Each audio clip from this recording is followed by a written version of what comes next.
Greeting Michelle and Trevor fans. I'm sorry I can't be there with you today. Toronto is, after all, a long way from the wilds of Saskatchewan.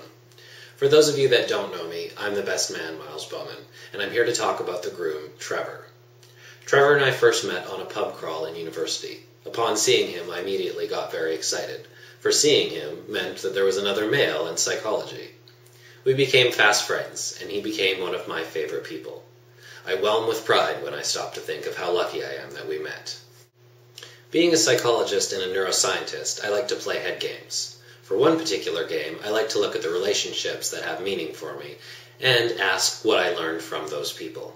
With Trevor, there are almost too many answers to this question. I've learned Puzzle Fighter, Canasta, and Ultimate, about defense mechanisms and when I use them.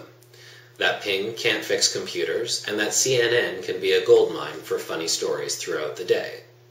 Through Trevor, I've come to know that middle initials can be 3 letters long, that it's hip to be square, that pyramid schemes can't be outsmarted, and accusations of autism do little to diffuse awkward social situations.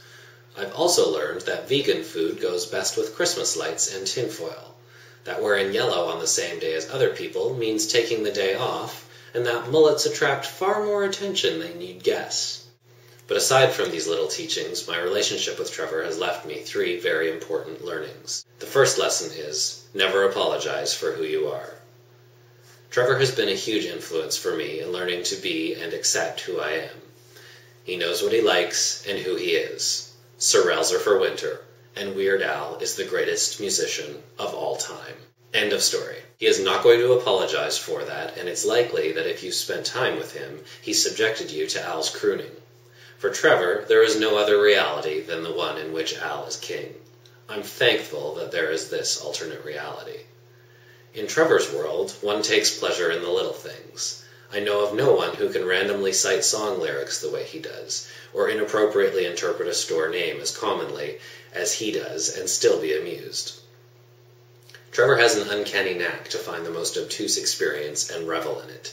He likes Ramblin' Dave and Humpties, so much so that we went there as part of his stag party. He likes strange internet games that only 50 other people have heard of. I know a few people that can demonstrate such an unapologetic enthusiasm for what they love. The second lesson is to take yourself less seriously. Of the things I admire about him, his unflagging sense of humor certainly ranks near the top. There have been moments in our lives that have mirrored each other in terms of the sheer suck factor. And in those moments, when I have talked with Trevor, we somehow always found a way to laugh about the things that bothered us. It is a rare and special talent to show someone that levity can overcome gravity. What? My battery died. Sorry, I'm back. And finally, from Trevor, I've learned to be better. When I have taken stock of what Trevor has achieved, I have to marvel. He comes from a modest background, and I know he didn't have a lot of what his academic peers were afforded in school. Amongst those he hung out with growing up, he alone went on to the level of accomplishment he has attained. He did this quietly and with humility. Trevor worked throughout university and never seemed to complain. At one point, I think his car had 1 of 4 handles working, but he made do. Trevor had somewhere he wanted to be, and he kept moving toward it. I moved to Ontario, and from a distance watched as he fought insurmountable odds to finish his degrees in grad school. He endured more hardship than anyone should rightly be able to shoulder without crumbling, but he persevered. And still, my experience was one in which Trevor just didn't complain. Instead, he found a way through.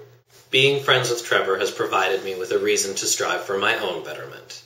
One of my favorite pastimes is just sitting down and talking with him. He is fair, balanced, funny, and respectful. And through all of that, he is challenging. Have you ever tried to beat him at risk? Oh! Trevor is that rare influence who demands that I do better, that I hold myself in a place of excellence. He reminds me to strive, not to simply reach out, but because it is the right thing to do. I can't tell you the number of things that I've brought to him to gauge his reaction. From the men I have dated, to my career pursuits, to dealing with my family, he has been my litmus test. He has always been there for me with love and loyalty that I can only aspire to return.